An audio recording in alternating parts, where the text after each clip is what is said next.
Hello and welcome to This Is PlayStation is Making a Car and you can't drive it. So here's the thing. Sony has been talking about this for a couple of years. In fact, the last CES we went to in person, CES 2020, they showed off a concept. And again, this year in CES 2022, they got serious. The Sony Vision SO2. So this is a concept electric SUV that has been shown off. This is a real functioning prototype with a PS5 in the back.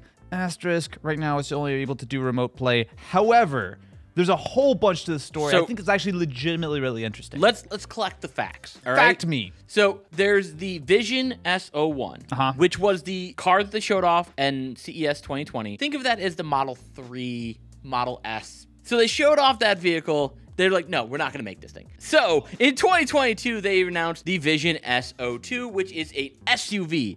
Think of that as the Model Y. This is one they actually want to make. It's like the very Porsche design, where it's got the front screen across the entire dash. Yeah. But then in the back, they have two screens, which supposedly can play PS5 games. The asterisk there is it only does remote play to your console back home. For now. However, if you look at what our good buddy, the new ruler of Twitter, Elon Musk, is doing in the Model S and in the Model X, he has actually already put in essentially the same or very similar chip to what is inside the PS5. And that is running the infotainment system. And that also enables the games, which he's shown off a bunch of stuff like Cyberpunk and whatnot. And he's even talking about trying to get full Steam running on your Tesla. None of them have actually come to a Tesla. I mean, something that was promised for Tesla that hasn't yet arrived. I am shocked and appalled. I'd like to apologize to all the Tesla fanboys who just disliked this video. Yeah. But please subscribe to this. I'm sorry for punching my microphone. Oh my god. I got a little excited. I had so much Boss coffee, Matt, that I'm a little. You're getting all antsy in your pantsy right now with that Boss coffee over there. You know what doesn't give you antsy in your pantsies is Red Bull. It gives you wings. The fun thing is we're not sponsored by either of these companies, but Matt and I are just in a competing war to try to get a sponsorship at some point. Oh, so delicious, Matt. Suntory Boss coffee. You know, Suntory makes excellent whiskey as well. Tape your mouth shut. High quality Japanese brand. Local liquor store. I'm gonna throw you. I'm gonna pick you up and throw you. It absolutely makes sense for Sony. If they are going to ship this vehicle, which currently they're planning on shipping in 2025 with some help by Honda, which we'll get into in a second. Yes. There's no reason why they couldn't actually implement something very similar to what Tesla's doing. Because in the current Model S and in the current Model X, in addition to the large front display, there's also a rear display where the kiddos can be back there playing some Cyberpunk or whatever via the little display and the same PS5 grade chip, right? Like, this is something that makes sense inside of a vehicle. And Sony are absolutely the ones who should load a PS5 up in their, I'm sure, very expensive electric car. There are a lot of reasons why this makes sense. I'm going to poke some holes in this. No, it's fine. The first hole is there's multiple screens. PlayStation 5 is not powerful enough to run multiple PlayStation 5 games. A lot of times, PlayStation 5 is not powerful enough to play PlayStation 5 games. If this is also running the infotainment system in the front, it's driving a lot in this vehicle. I think you're way overthinking this. No. You already can't buy a PS5. Load 7 PS5s up in the Sony car. I'm sure it'll be fine. Or you could just put one in there. And we can't even get 7 PS5s to come to our local Best Buy. The parts aren't there for this. But this is coming out in 2025, Matt. Yeah. You think there'll be a chip shortage in 2025? World peace will be achieved by then. He said there wouldn't be a chip shortage in 2025. Here's the thing, though. This makes sense. Sony could, and I think absolutely should, give you a full PS5 worth of infotainment capability inside the Sony car, because the other part of this that seems to be not even rumored, this is really something that they've already announced. Sony's going to be working with Honda to make this vehicle happen. Now, Honda is a company which has a long and great history of making vehicles. However, they haven't really leaned into EVs that much. In fact, Honda's already also announced a partnership with GM. So there's a lot of partnerships going on, but if they want to take advantage of some Sony technology, some Sony design, some Sony PS5 action to give their cars some extra selling points, because if you think about it, right? When you get into an electric car, there's a little bit less differentiation among vehicles than you might have in a normal car. Generally speaking, all electric cars are pretty punchy. They all have decent range. But what you can do is you can differentiate them with the interior features, with the infotainment, with the performance and the capabilities of that, right? Especially as driving becomes less and less important for most people who are just trying to get from A to B. Guess what? Once your car is self-driving itself 90% of the way on the freeway, you're going to be wanting to play on your giant screens. You want to play Madden 2027 on your Sony Honda e-tron device thing. Like, I think this makes a lot of sense, especially because, again, it's not like some crazy wild thing. And Tesla already has this. There's basically a PS5 already built in. I don't think this makes sense today, but it does make sense a few years down the road when we actually have some better self-driving. It's clear that we're not ready for this yet, like, as of right now. But, like, a couple things we don't know is whether this is actually going to be, like, a Sony car that's, like, manufactured by Honda, whether it's going to be a Honda car that's, like, the Honda PlayStation, which would be really dumb. Sony's not going to ramp up and build a car factory. Maybe, but the thing is, you know, you can imagine Sony batteries, Sony electronics, Sony PS5 kind of built in. Like, there's a reason why companies like this work together. But I think it's really interesting to think about the idea of cars really becoming tech. You look at what Tesla's done. You look at what they're already doing right now today, shipping vehicles. They basically have PS5s built in. I think that there's real utility to be able to play your favorite games. Like, this is a really cool and interesting idea.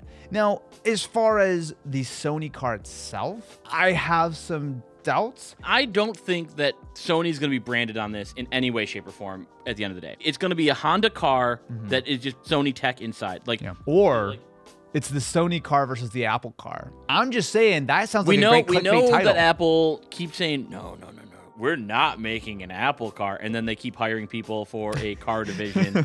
So, like, we know it's in the works. Yeah. If I was to compare Apple to Sony on this one, I see Apple making an Apple car way more than I see Sony making a Sony car. You know who, like, a tech company who actually, to me, makes the most sense to build their own car is Samsung. People forget that Samsung makes tanks. And, like, you think Samsung can make a folding car? The Samsung Z Flip Fold car 4-wheel drive. Eventually, tech companies are going to start, like, expanding out because they realize they can only make so much money on phones. They can only make so much money on computer screens, whatever.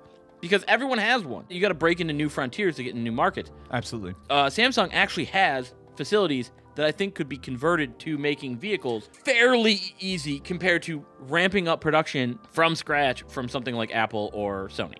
So if you think about the car space, right now it is going through an enormous shift. Basically, you have on one side the quote-unquote legacy automakers that are already been making cars for years and years, are quickly shifting their lineups over to electric as fast as they can, right? Everyone's trying to grab batteries and everything like that. On the other side, you have the startups, right? So obviously led by Tesla, but you have other new companies such as Rivian, such as Lucid. Like, there are a lot of companies who are coming up who are needing enormous piles of cash, which makes sense because making cars is not cheap. That's a huge endeavor.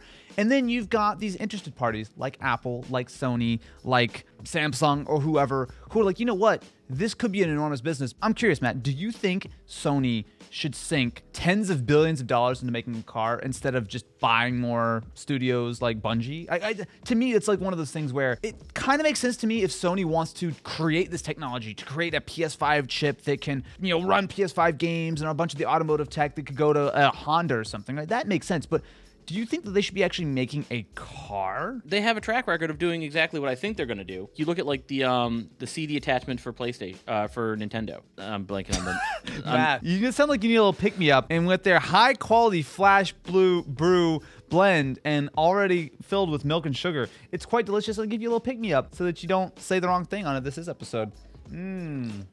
What they did is they work with companies. Yeah. They, you know, supply some parts. They do some development for them. And then they take what they learned from that, and that's when they move into it. I mean, Sony is just such a massive company. So many people forget that they're like, oh, it's just PlayStation or it's just like some movie. No, we're using all Sony cameras right now. They have like markets all over the place for different things. It's kind of like with Microsoft too. They don't have to say like, okay, you know, this one division is gonna like spend all our money on this thing. They could say like, okay, well, we're buying Bungie and now we're gonna like invest more into movie studios and TV studios. And if that starts to take off, all those profits then can be put into another new venture, which could be cars. A lot of what makes an electric car interesting isn't actually the car itself. It's the software and it's the experience that you've developed around it, right? Which is where I'm gonna say Sony has probably some of the worst software across the board. I know some people love it. I cannot stand the PS5 software.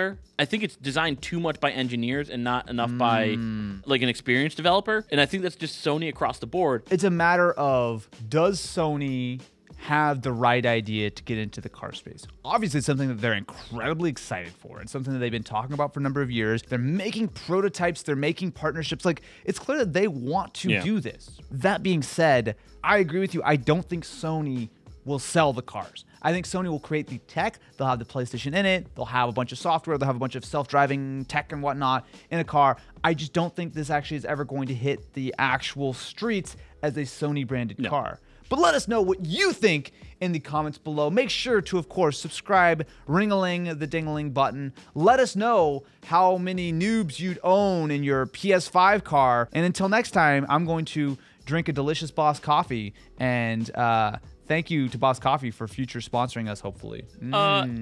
Team Red Bull.